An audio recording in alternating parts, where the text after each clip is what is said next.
Hi guys, welcome or welcome back to Sketch School of Art and Creativity. I hope that all of you are doing well. So in today's video, we will solve this question that came in the JEE BARC first attempt examination. Now if you have already given the first attempt examination, you already know that this was the question that came in the examination and many students thought that it was a very easy question, but actually जो ये questions होते हैं जिसमें देख के बनाना होता है, basically आपको observe करके और फिर एक proportionate sketch बनाना होता है, it is actually very difficult to master.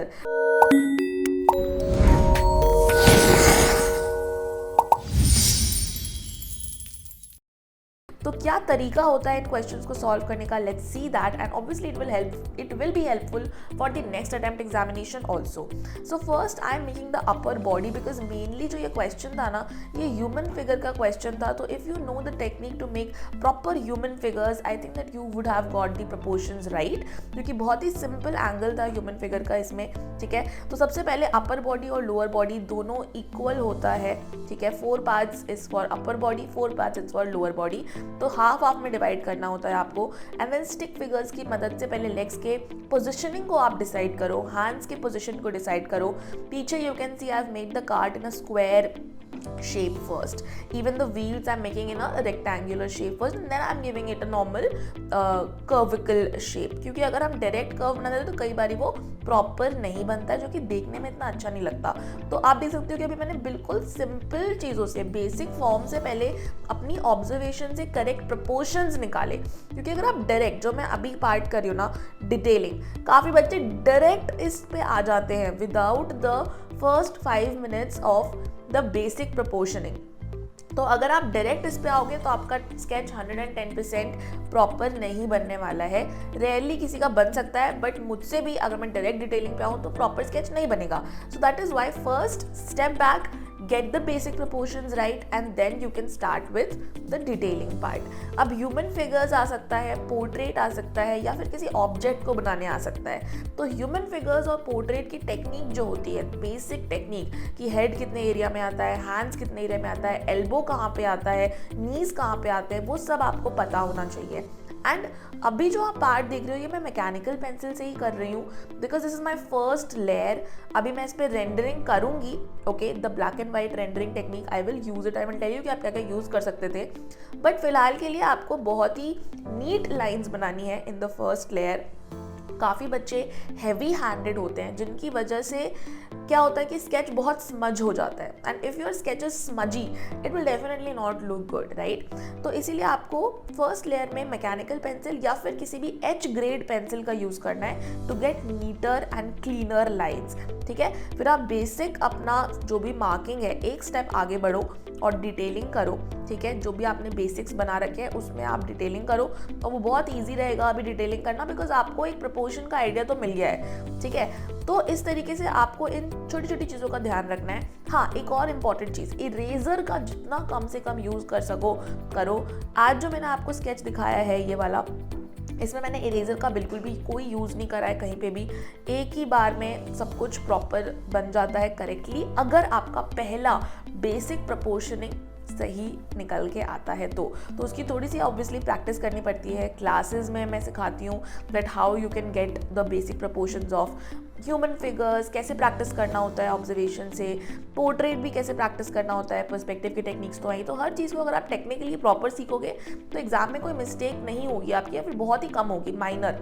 ठीक है, तो काफ़ी बच्चों से मैंने सुना है कि बार बार इरेज कर रहे थे, प्रपोर्शन सही नहीं आ रहा था. बार बार इरेज करोगे आपका शीट डैमेज होने वाला है. ठीक है, जब आप उस पर दोबारा पेंसिल चलाओगे पेंसिल आपका बोल्ड चलने वाला है, तो वो अच्छी चीज़ नहीं होती है for the examination. Okay, now as you can see I have used 6B shading pencil Staedtler's का. अब आप चाहो तो अपने हिसाब से रेंडरिंग टेक्निक को चुन सकते हो. For example here I am using the shading technique first, क्योंकि जो बच्चे शेडिंग करना चाहते हैं एग्जामिनेशन में उनके लिए ये हेल्पफुल होगा. और इसके बाद मैं पेन रेंडरिंग भी करके दिखाऊंगी. आप दोनों में से किसी एक टेक्निक का या फिर दोनों ही टेक्निक का यूज़ कर सकते हो साथ में if you have the time. Otherwise सिर्फ पेंसिल शेडिंग भी करोगे तो भी चलेगा एग्जामिनेशन में. ठीक है, बट बिकॉज एक बहुत इंपॉर्टेंट चीज़ है कि एग्जामिनेशन में आपकी शीट डायरेक्ट चेक नहीं करता examiner. So your sheet is first scan. तो जहाँ पे भी आपने एग्जामिनेशन दिया है जिस भी सेंटर पे, वहाँ पे भी जो लोग हैं वो आपके शीट को पहले स्कैन करेंगे और फिर लैपटॉप पे या कंप्यूटर पे या जहाँ पे भी वहीं पे एग्जामिनर आपके शीट्स को चेक करेगा। तो जो चीज़ें पिक्चर में अच्छी लगती हैं, वीडियो में अच्छी लगती हैं, मतलब डार्क और एक पॉप देना बहुत इंपॉर्टेंट है। बहुत लाइट हल्का सा स्केच बना के छोड़ दोगे तो वहाँ पे आपके मार्क्स डेफिनेटली डिडक्ट हो सकते हैं, ठीक है। Now for the shading part, light and shadow का ध्यान देना। लेफ्ट साइड में यहाँ पे लाइट आ रही है, ठीक है, तो लेफ्ट साइड हमने पूरा लाइटर रखा है एंड देन इवेंचुअली जो राइट साइड है वो थोड़ा सा डार्क करा है। तो थोड़ा सा आपको ऑब्जर्वेशन पे भी ध्यान देना है because you already have the reference image. तो कहाँ पे डार्क है, कहाँ पे लाइट है, you can think about that, okay, and then work accordingly. तो डेफिनेटली शेडिंग थोड़ा सा इजी हो जाता है जब आपके पास सामने कोई इमेज है। तो आई डोंट थिंक कि शेडिंग में बहुत ज़्यादा किसी को प्रॉब्लम आने वाली है। पर शेडिंग में एक चीज़ का ध्यान रखो, बहुत ज़्यादा बच्चे बहुत ज़्यादा शेड कर देते हैं जिसकी वजह से उनका पूरा शीट ही ब्लैक ब्लैक हो जाता है। तो आपको इस चीज़ पे ध्यान रखना है that you don't shade everything, you know, dark और लाइट, इसका कॉन्ट्रास्ट आप रखो अपने स्केच में, उतना अच्छा लगता है स्केच, ठीक है। Now I am doing pen rendering as you can see, ठीक है। आप यहाँ पे भी स्टॉप कर सकते हो इफ़ यू वांट। मेरा आई थिंक 20 मिनट्स में तो ये बन गया होगा। Another 10-15 minutes I have given for pen rendering also. Pen rendering में बहुत सारी टेक्निक्स होती हैं, हैचिंग कैसे करनी है। काफ़ी लोगों को लगता है कि बस हाँ ऐसे ही पेन चला दिया, ऐसा नहीं होता है। हैचिंग का प्रॉपर वे होता है that how you should do the hatching. There are different types of hatching. अगर आप क्रॉस हैचिंग कर रहे हो तो लाइंस को आपको पैरेलल रखना होता है, जिगजैग नहीं बनाना होता है, ठीक है। तो पतले पेन से इसको करना होता है और जो मेजर डिटेल्स होती है, लाइक जो मेजर आउटलाइंस होती हैं, वो आप थोड़ा सा डार्कर पेन से कर सकते हो। बट जो ओरिजिनल हैचिंग आप करोगे वो काफ़ी पतले पेन से करना होता है। Very light grade micron pen you have to buy, ठीक है। आप जैसे मैं आर्ट लाइन का यूज़ कर रही हूँ, पहले मैं माइक्रॉन का यूज़ करती थी, अभी आर्ट लाइन का भी ठीक है, माइक्रॉन का थोड़ा और बेटर रहता है। तो accordingly you can by any brand of fine liners, that's not an issue.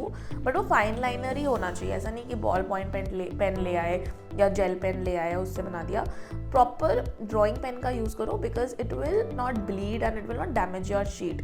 Sheet के पीछे छपता नहीं है, बहुत ज़्यादा पेपर फटेगा नहीं आपका। तो it is for drawing purpose only, that is why it works the best. अब देख सकते हो कि मैं किस तरीके से लाइंस के थ्रू, अगर जूम करके देखना चाहो तो जूम करके देखो अगर कुछ दिख रहा है तो लाइंस बहुत ही पैरेलल होनी चाहिए, बहुत ही पतले पेन से बननी चाहिए, उससे बहुत ही ज़्यादा अच्छा इफेक्ट आता है। एंड डेफिनेटली आपका जो स्केच है ना वो एकदम निखर के आता है, एग्जामिनर को दिखेगा if he is checking on the laptop, okay.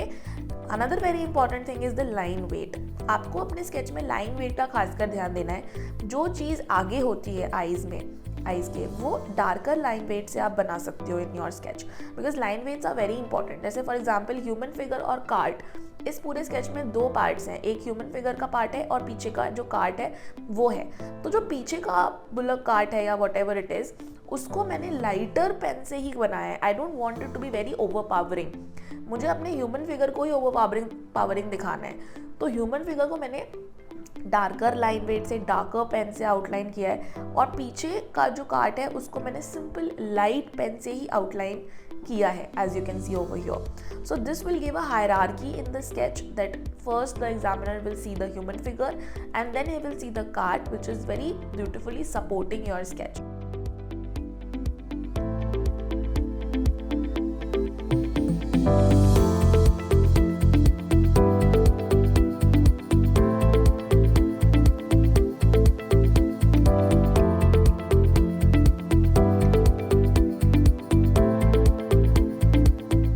Hi everyone, I am Yash Asodekar and I have scored 99.66 percentile in my JEBR examination. I am Ishita Garg. I am a student of SSAC Institute. I have scored 99.99 percentile in my JEBR Session 1 2023. Hello there, my name is Nandini Singhal and I have been a student of SSAC Institute.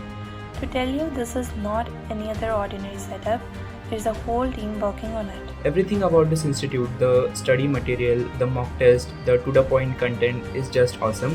Also, some questions were very predictable and those teachers gave me those questions which I made mistakes in tests, and the same question by luck was there in JEBR examination. Literally, I would find the same questions which were there in the mock test as it is in the examination.